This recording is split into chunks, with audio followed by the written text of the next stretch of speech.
لو أنزلنا هذا القرآن على جبل لرأيته خاشعا أنزلنا هذا القرآن على جبل لرأيته خاشعا أنزلنا هذا القرآن على جبل لرأيته خاشعا متصدعا من خشية الله. وتلك الأمثال نضربها للناس لعلهم يتفكرون.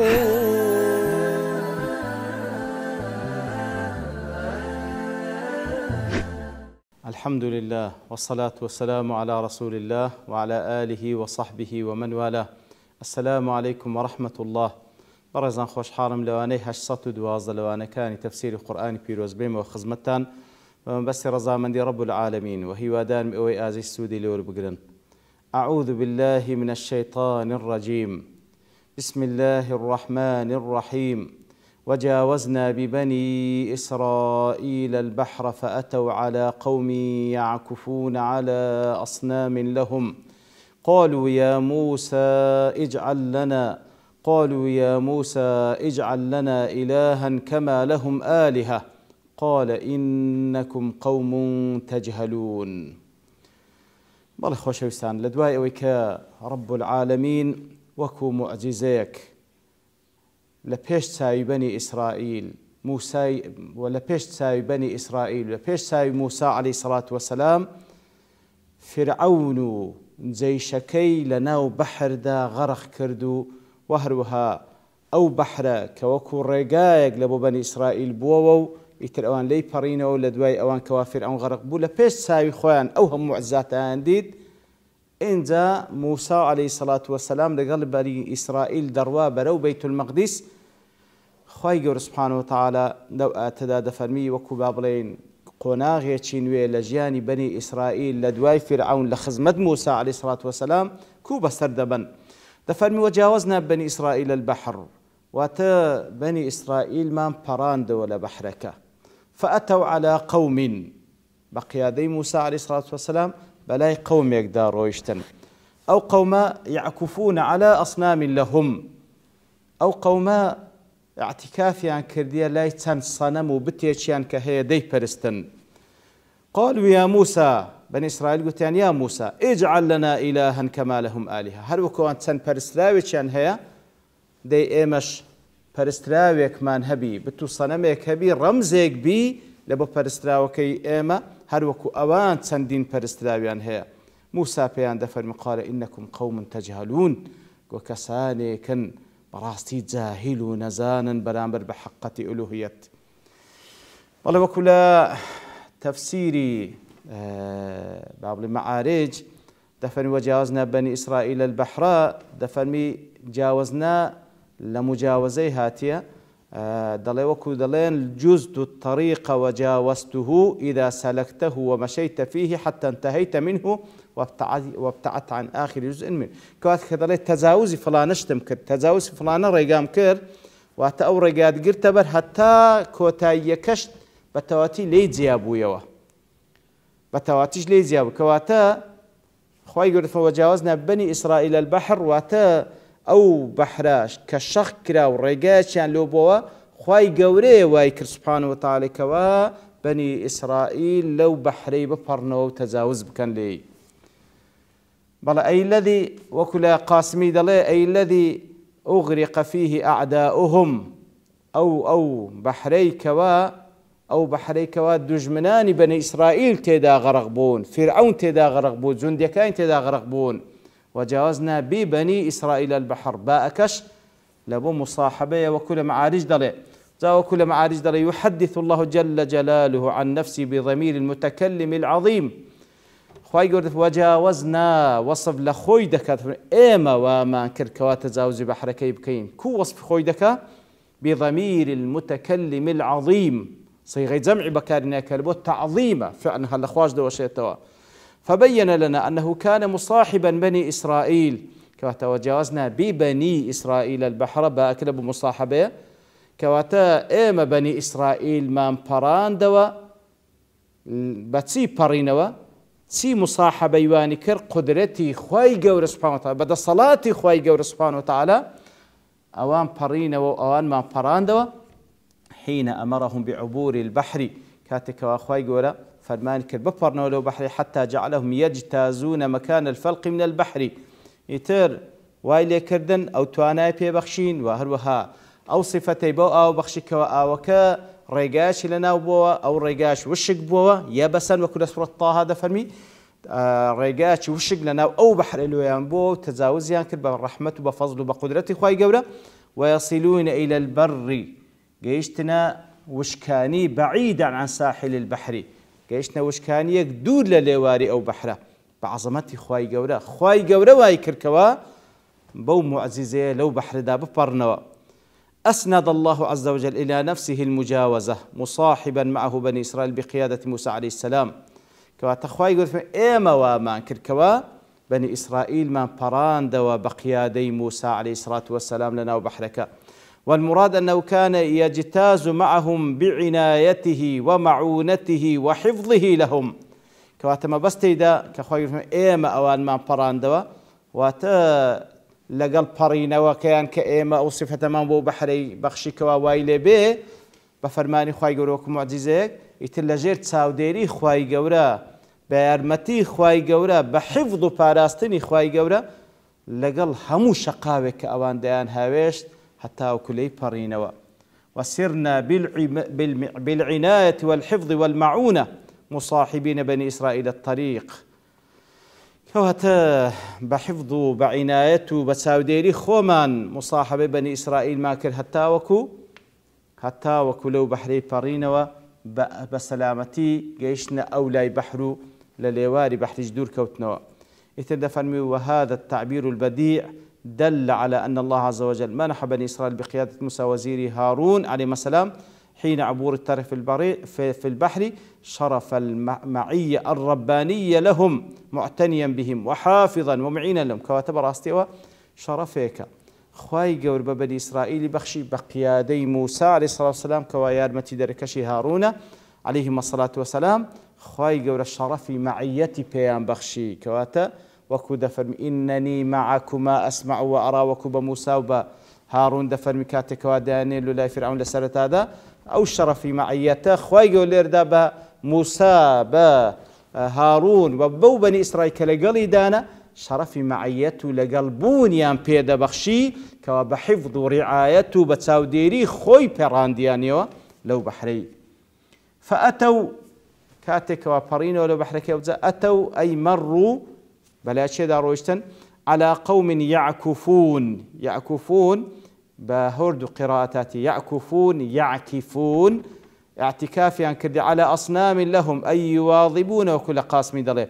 أي يواظبون على عبادتها ويلازمونها كواتا بلا قوم دارويشتن أو قوم اعتكاف يعني كردي سنبتو الصنميق لدوريان دانشتين وديان برستن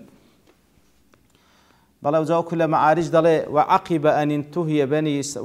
انتهى بني إسرائيل من عبور البحر باش أويكوا بني إسرائيل لبحر بارينوا واطمأنوا على الأرض خارج مكان البحر كاتك ومطمئنبون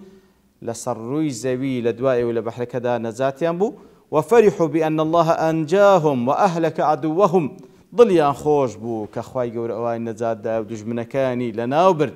صار موسى عليه السلام قائدا لهم باتجاه سيناء يتر موسى عليه الصلاة والسلام بقيادي موسى أو بني إسرائيل رويشتن برو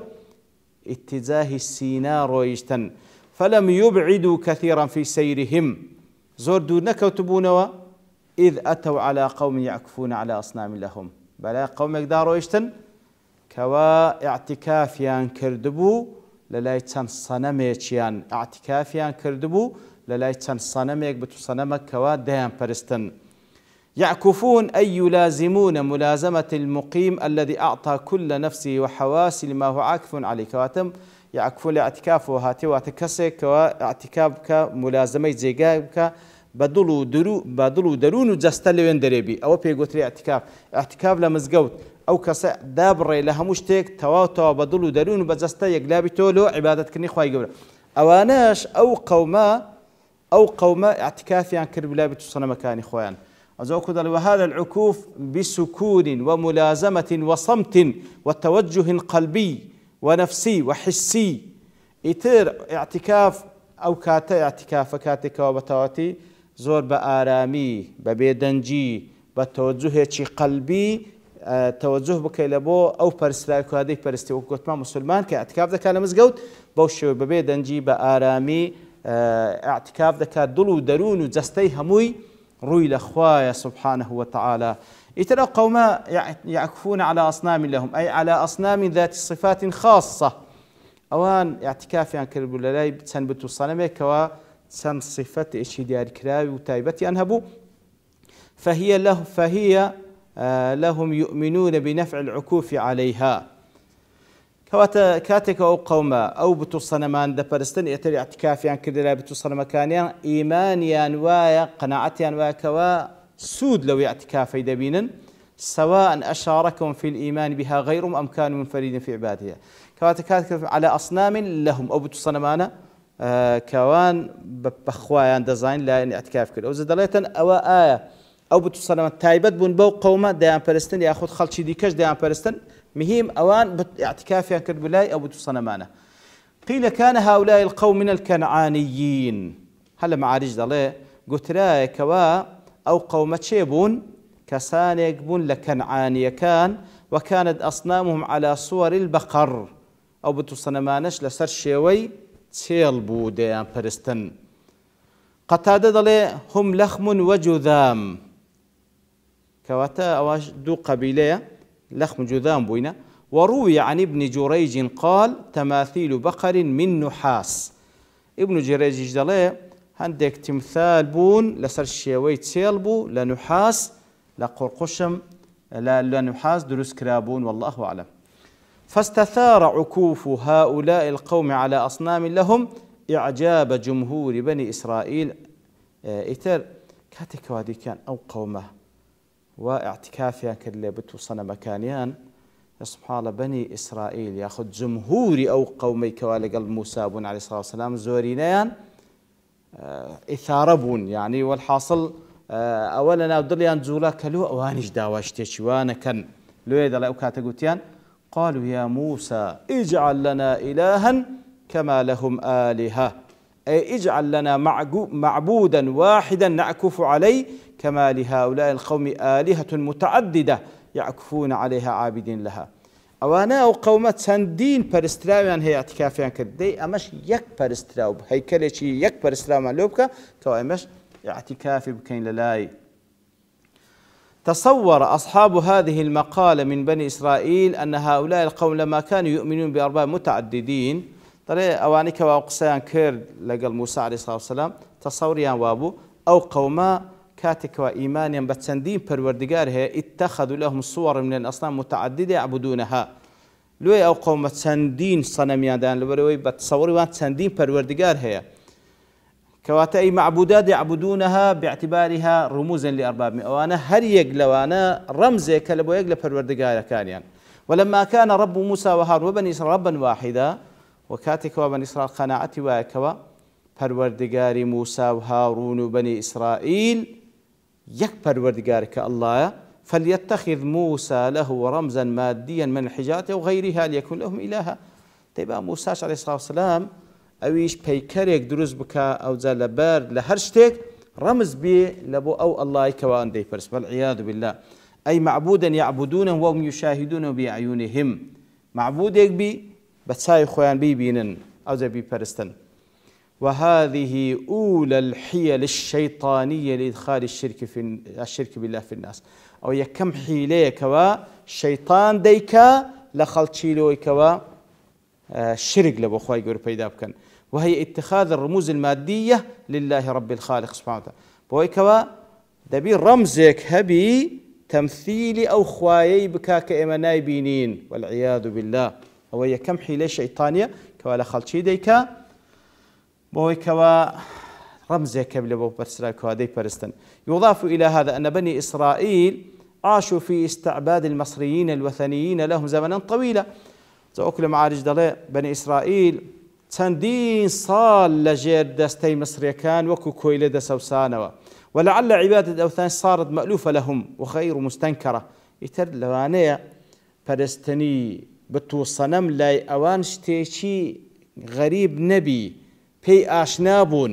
ئینەمە المستەنکەر منها تعەددها، بەڵام لایوان ئەوە بوو کە گوایە ئێستا موحیدن نابی چەند پەرستراوێک بپەرستن، ئەگەر یەکبی قەیدی ناکەوە ڕەمزبی لە بۆ ئەو پەرستراوەی کەوا پەرستراوی موسا و هاڕوونی شەکە ئەڵڵا سوبحانەهو وتەعالا. ئیتر والحاصل چەند ساڵێک لەسەر دەستی فرعون دەسەوسانەوە کە ئەوانیش چەندی پەرستراویان دەپەرست. ئیتر ئەوە لایوان غەریب نەبوو، دەی با ئەوانش پەرستراوێکیان هەبی یاخود ڕەمزێکیان هەبێ بۆ پەرستراوەی کەوا دەیپەرستن. ئیتر لە وەڵامدا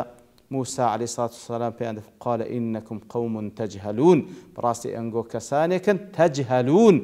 تجهلون كسانكن كوات زاهلن برامبر بحقتي پروردگارێتی و پەرستراوێتی خوای گەورە سبحانه وتعالى. دیارە لەو بەشە ئاتەش مفسرین قسەیان لەسەر کردێ، بەڵام لەبەر تەوابوونی کات دەوەستین بە پشتیوانی رب العالمین لەوانەی داهاتوو دێنەوە خزمەتی. وصلى الله وسلم على نبينا محمد وعلى آله وصحبه أجمعين، وآخر دعوانا أن الحمد لله رب العالمين. لو أنزلنا هذا القرآن على جبل لرأيته خاشعا أنزلنا هذا القرآن على جبل لرأيته خاشعا أنزلنا هذا القرآن على جبل لرأيته خاشعا متصدعا من خشية الله. وتلك الأمثال نضربها للناس لعلهم يتفكرون.